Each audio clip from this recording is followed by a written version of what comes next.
어제 교육자들하고 점심 식사를 하고 혼자서 원미산에 잠시 올라갔어요. 원미산에 진달래꽃이 굉장히 활짝 피었다고 하는데 올라가 보지 못해가지고 사진으로만 봤는데 얼마나 활짝 폈나 보기 위해서 잠깐 올라갔어요. 아킬레스건 지난번 수술을 한 것 때문에 정상까지는 올라가지 못하고 중간까지만 살짝 올라갔다 왔는데 이 봄에 부활하신 주님의 그 아름다움을 표현한 것처럼 또 십자가 보혈을 통해서 우리가 온 세상이 깨끗하게 죄 씻음 받은 것을 마치 상징하는 것처럼 진달래꽃 동산은 화려했어요. 사진 몇 장을 제가 찍은 사진을 몇 장 보여드릴게요. 벚꽃도 있고요. 사진으로 봐서는 이게 다 표현이 안 돼요. 엄청나게 벚꽃이 피었어요. 마지막 제 얼굴도 한번 넣었어요. 제 얼굴도 한번 넣어봤어요. 굉장히 많았어요. 진짜 입구서부터 인산이네. 발을 디디지 못할 정도로 어마어마하게 많은 사람들이 왔어요. 사실 지난주가 절정이어서 지난주에 시장과 함께 시장님이 오셔서 여러 가지 행사를 하느라고 지난주에 그 연암예배 갈 때 보니까 제가 여기 골목길 나가다가 10분을 섰어요. 차들이 하도 많아가지고 뭐 주변에도 꽉 찼고 근데 외국인들도 많더라고요. 외국인들도 많고 가족끼리 와서 하여튼 다양한 모습들을 봤어요. 그거 보면서 참 너무 좋다. 우리 원미동교회 옆에 이렇게 좋은 원미산이 있어서 좋다. 이 진달래 이 축제 할 수 있는 많은 사람들이 지나가다가 또 우리 교회를 보고 또 지난 금요일 날도 전도할 때 그 진달래 구경하러 내려오는 사람들도 많이 만나서 너무나 좋았던 것 같아요.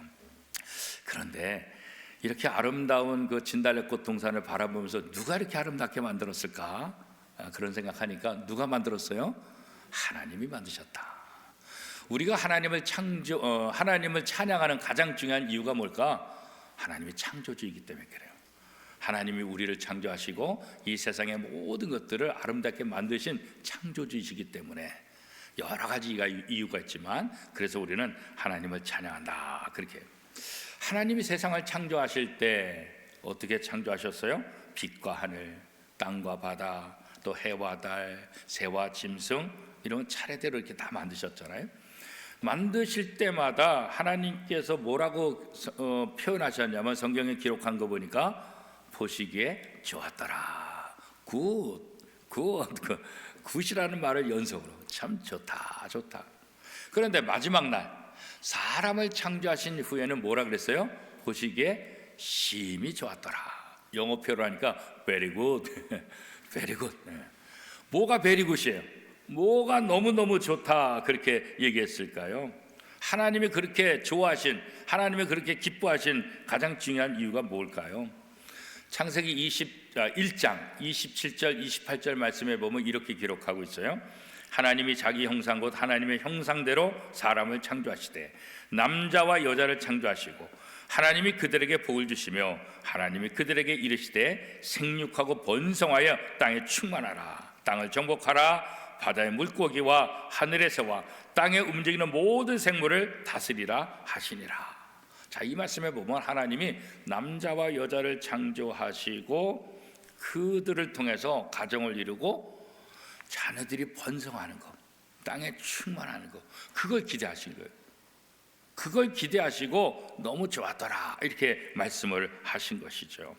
그러니까 이 자녀들을 낳고 가정을 통해서 가정에서 오순도순 행복하게 사는 모습, 또 부모를 공경하는 모습, 그것을 통해서 하나님을 공경하는 모습, 이것을 생각하니까 하나님이 너무너무 기쁘셨다, 너무너무 좋으셨다 그렇게 말씀하고 있어요. 이렇게 가정은 아주 소중한 조직이죠. 그런데 하나님은 이렇게 혈연관계로 이어진 가정보다 더 소중한 공동체가 있다. 그 공동체가 뭐냐? 바로 신앙의 공동체라는 거예요. 바로 교회 공동체라는 거죠.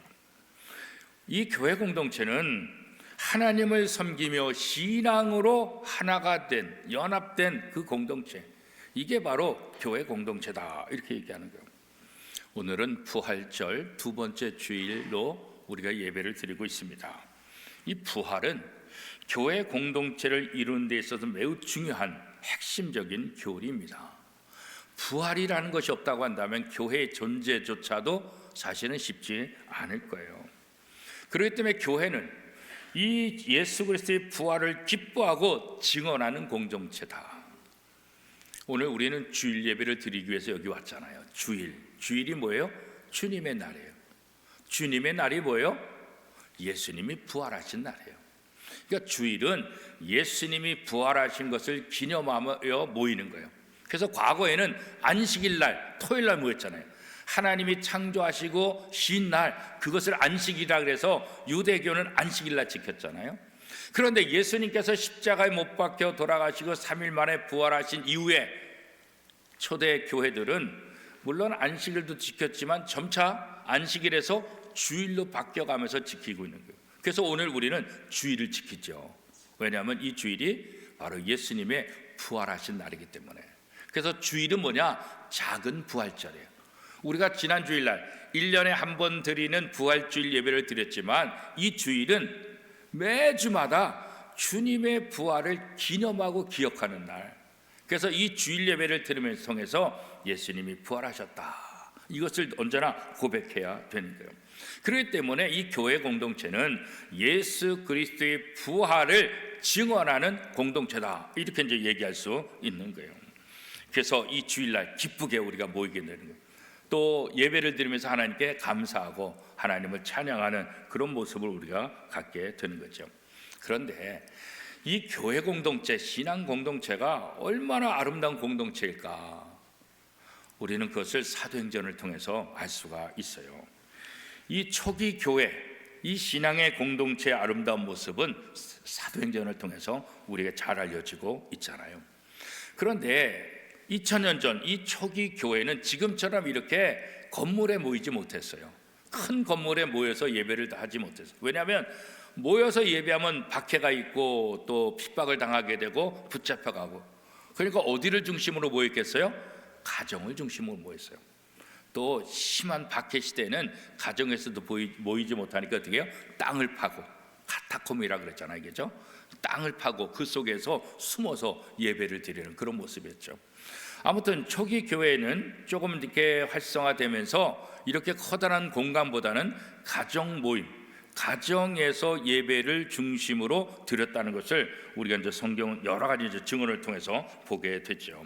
사도행전 20장 20절 말씀에 보면 유익한 것은 무엇이든지 공중 앞에서나 각 집에서나 거리낌이 없이 여러분에게 전하여 가르치고, 그렇죠. 회당에서도 가르치지만 가정집에서 이 하나님의 말씀을 가르치라. 그래서 이 초기 교회, 초기 신앙의 공동체에 있어서 가정집은 성도들이 서로 교제하기 위해서 최상의 조건을 가진 장소, 이게 이제 가정이죠. 가정에 있으면 음식 먹고 또 뭐 여러 가지 편리한 점이 다 있잖아요, 그죠? 바깥에서 모이게 되면 여러 가지 불편한 점이 있잖아요. 근데 가정은 모든 사람들이, 특별히 성도들이 교제하는 데 있어서 굉장히 중요한 조건을 가졌다. 그래서 초기 교회는 이 가정 공동체로서 많은 역할을 했던 것을 알 수가 있어요. 우리가 잘 아는 대로 이 초기 교회는 모이게 힘썼다, 그렇잖아요. 모이게 힘썼다. 누구보다도 예배를 즐겨했어요, 그죠? 예배 드리면서 뭘 했겠어요? 예수 그리스도의 죽음, 예수 그리스도의 부활을 기념하고 또 자신들의 신앙 고백을 하는 그런 시간들이 있었죠. 내가 경험하지 못했던 은혜를 다른 사람이 고백하고, 또 내가 경험한 은혜를 또 고백함을 통해서 서로에게 유익을 주는 거예요. 그래서 모일 때마다 영적으로 풍성해지는 거예요. 영적으로 더 건강해지는 거예요. 또 이 고난과 박해 속에서 이길 수 있는 힘을 공급받는 거.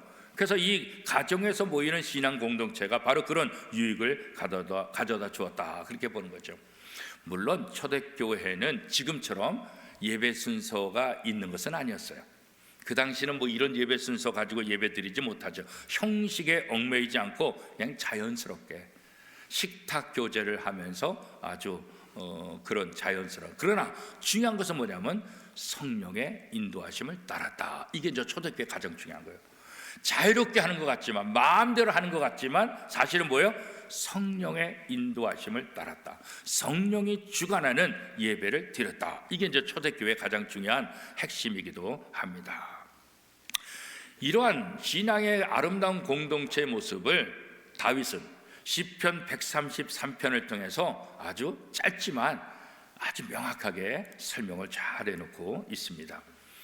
오늘 우리가 함께 읽은 시편 133편 말씀은 다윗이 쓴 시고 성전에 올라가면서 부르는 노래다, 이렇게 표현하고 있습니다. 그리고 이 133편이 쓰여졌던 시기는 언제냐면 이스라엘 백성들이 블레셋과의 전쟁에서 언약궤를 빼앗겼어요. 빼앗겼던 언약궤를 다시 이스라엘로 가지고 오는, 예루살렘으로 돌아오는 사건, 이 사건을 통해서 성도들이 연합하고 기뻐하며 행복하는 그런 모습들, 이런 모습을 통해서 신앙의 공동체가 얼마나 아름다운지를 감사시로 표현한 것, 이게 바로 시편 133편이에요. 짧지만 이 133편은 134편과 연결되어서 이해할 수가 있죠. 그래서 짧지만 이 시편 133편 말씀은 신앙의 공동체가 왜 아름다운지, 어떻게 아름다운지를 짧지만 아주 잘 설명을 해주고 있습니다. 자, 시편 133편 1절 말씀 우리 한 목소리로 같이 한번 읽어보겠습니다. 시작.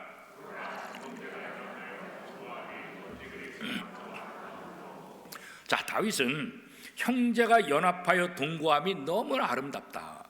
여기서 말하는 형제는 어떤 말일까? 혈연 관계의 형제를 말하는 것이 아니라 예수 그리스도를 구주로 고백한, 여기서 이제 구약이니까 하나님의 자녀가 된 사람들, 하나님을 믿는 신앙 안에서 하나님을 아버지로 모시는 영적인 관계로서 형제를 이야기하고 있는 거예요. 에베소서 4장 4절 5절 말씀에 보면 몸이 하나요 성령도 한 분이시니 이와 같이 너희가 부르심의 한 소망 안에서 부르심을 받았느니라. 주도 한 분이요 믿음도 하나요 세례도 하나요. 그래서 신약에서 사도 바울은 이렇기 때문에 우리는 형제요 자매다. 다른 집, 부모가 달라도 다른 집에 산다, 다른 나라에 산다 할지라도 예수 그리스도를 주로 고백한 사람은 모두 다 형제요 자매다, 이렇게 이제 표현하고 있는 거죠.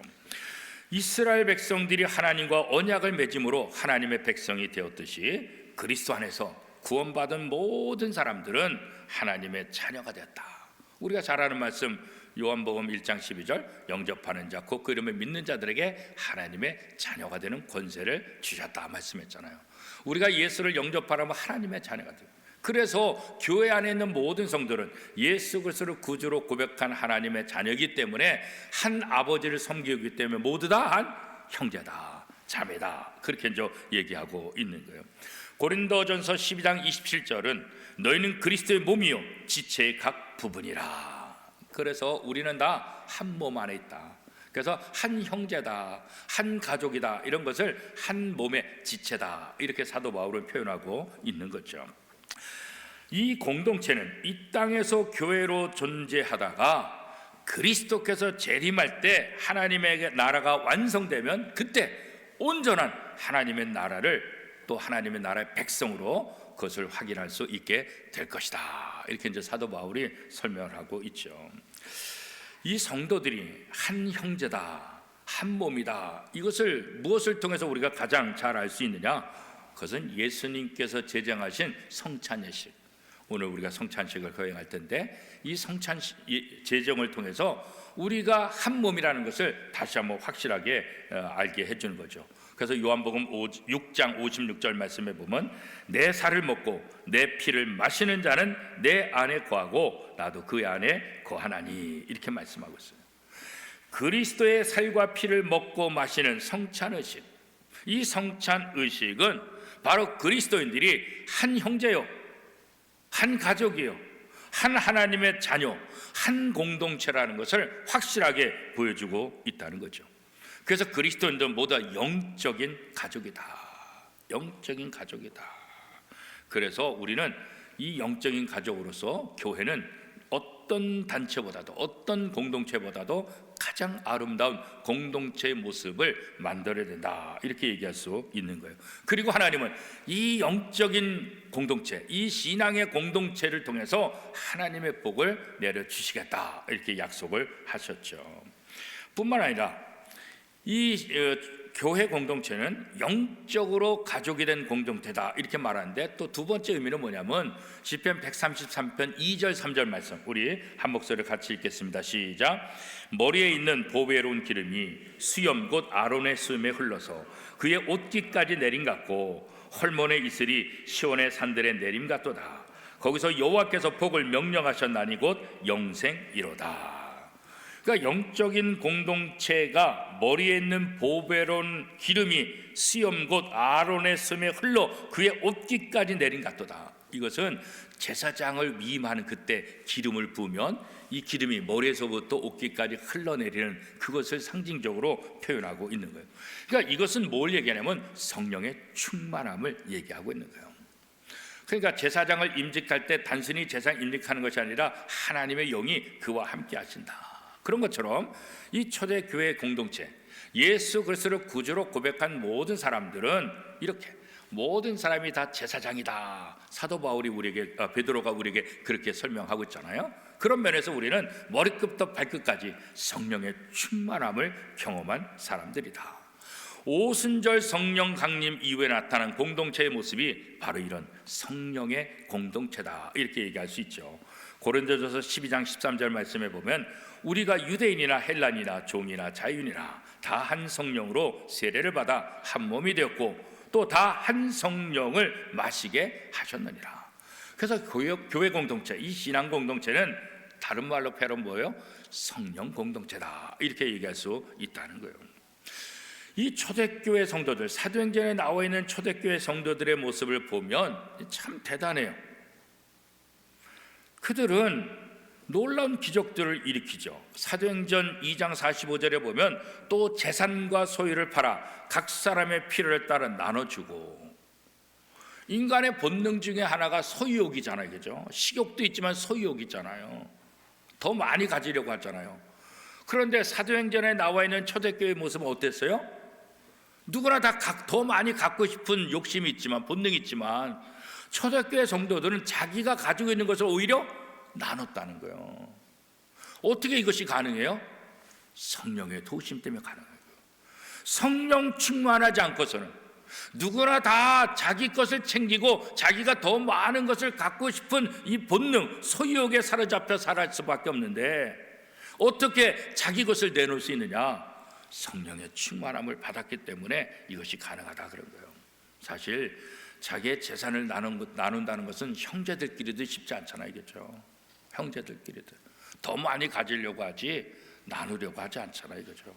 그런데 교회, 신앙의 공동체, 아름다운 이 공동체 안에서는 자기의 재산을 나눠서 그 공동체를 위해서 쓴다는 거예요. 바나바도 자기의 재산을 팔아서 사도 앞에 내서 공동체가 사용할 수 있도록 하잖아요. 우리 교회도 보면 많은 분들이 이런저런 헌신을 하잖아요. 이렇게 헌물하고 식사도 제공하고 또 헌금도 하고 또 행사 때마다 여러 가지 또 후원도 하고, 이게 쉽지 않잖아요. 그죠? 다들 어렵잖아요. 어렵지 않은 사람이 어디 있어요. 그죠? 나도 살기 힘들다고 다 얘기하잖아요.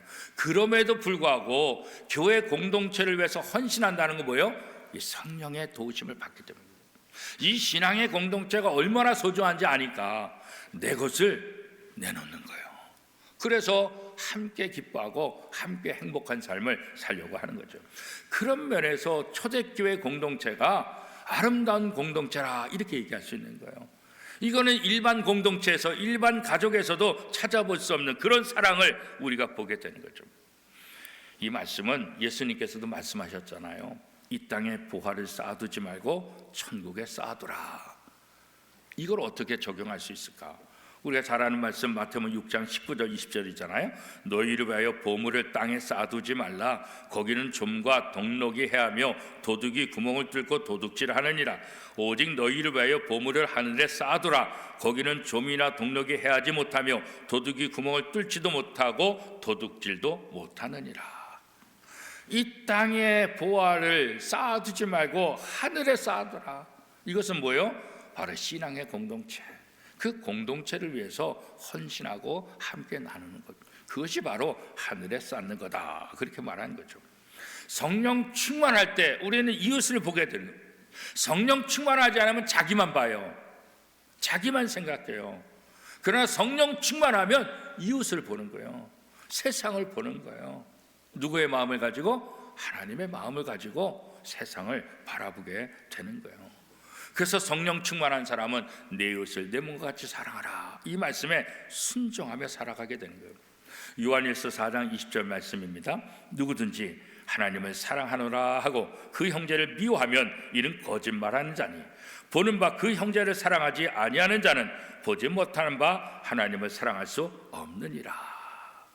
이웃을 사랑하는 사람이라야 하나님을 사랑하는 거지, 이웃을 사랑하지 않으면 하나님을 사랑하지 못한다.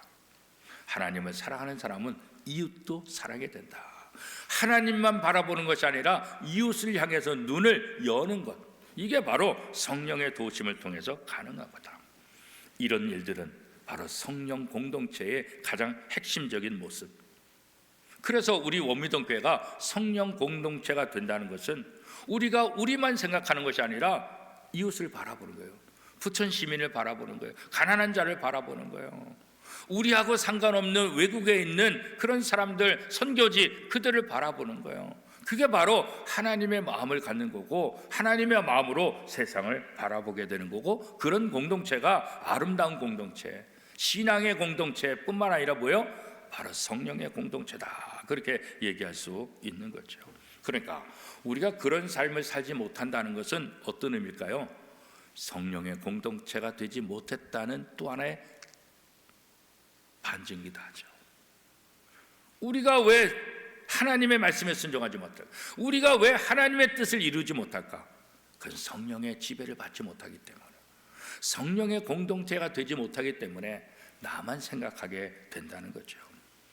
다윗은 시편 133편을 통해서 이렇게 아름다운 공동체의 모습을 설명하면서 자연스럽게 시편 134편으로 넘어가서 뭐라고 얘기하냐? 이 신앙의 공동체, 아름다운 공동체는 언제나 하나님을 찬양하는 공동체다, 이렇게 말하고 있어요. 자, 시편 134편 1절에서 3절까지 말씀입니다. 보라, 밤에 여호와의 성전에 서 있는 여호와의 모든 종들아, 여호와를 송축하라. 성소를 향하여 너의 손을 들고 여호와를 송축하라. 천지를 지으신 여호와께서 시온에서 내게 복을 주실지어다. 그래서 이렇게 아름다운 신앙의 공동체의 사명은 뭐냐? 다른 것 아니에요. 하나님을 찬양하는 공동체다, 그렇게 말하는 겁니다. 오늘 우리 교회가 찬양대의 아름다운 찬양도 있지만 우리가 찬송을 부르고 저 찬송할 때만이 아니라 우리의 삶의 모든 자리에서 하나님을 높이고 하나님을 찬양하는 것, 가정에 있든지 직장에 있든지 홀로 있든지 우리를 통해서, 또 두세 사람이 모이면 구역을 통해서, 남선교회, 여전도회 통해서 각 기관들이 모여서 가장 하나님이 원하시는 건 뭐냐? 하나님을 찬양하는 거다. 그래서 궁극적으로 성령 공동체는, 아름다운 공동체는 하나님을 찬양하는 공동체가 되어야 된다, 그렇게 말하고 있어요. 하나님을 찬양한다는 것은 뭐겠어요? 하나님을 인정하는 거예요. 하나님을 아는 거예요. 하나님이 누군지 아니까 하나님을 찬양하는 것 아니겠어요? 그래서 야고보 사도는 우리가 하나님을 찬양하는데, 찬양하는 사람이 그 찬양하는 입으로 또 남을 저주해서는 안 된다, 그렇게 이제 우리에게 권면하고 있죠. 야고보서 3장 9절 10절에 보면 이것으로 우리가 주 하나님을 찬송하고 또 이것으로 하나님 형상대로 지음을 받은 사람을 저주하나니 한 입에서 찬송과 저주가 나오는도다. 내 형제들아, 이것이 마땅하지 아니하니라. 그래서 성령 공동체에 속한 사람들은 하나님을 찬양하는 데 써야지 그 입술을 가지고 남을 또 깎아내리고 저주하는 데 써서는 안 된다. 왜냐하면 우리가 하나님으로부터 지음받은 그 목적이 뭐냐? 하나님을 찬양하도록 지음받았기 때문이다, 그런 거죠. 그래서 에베소 1장 6절에도 보면 이는 그가 살아계시는 자 안에서 우리에게 거저 주시는 바 그의 은혜의 영광을 찬송하게 하려는 것이라. 하나님께서 우리에게 은혜를 주신 것은 우리로 하여금 하나님을 찬양하게 합니다. 이사야 43장 21절에도 보면 이 백성은 내가 나를 위하여 지었나니 나를 찬송하게 하려 함이라, 그런 거죠. 그래서 하나님이 우리를 지으신 가장 중요한 목적 중에 하나는 하나님을 찬양하는 거예요. 그렇기 때문에 신앙 공동체, 이 교회 공동체는 영적으로 형제 자매가 된 이 공동체이며 또 성령의 공동체이며 그 다음에 하나님을 찬양하는 공동체다, 그렇게 얘기할 수 있어요. 그럴 때 이 신앙의 공동체를 통해서 하나님은 복을 명령하셨고 그 공동체에 속한 사람들이 하나님의 복을 받게 될 것이다.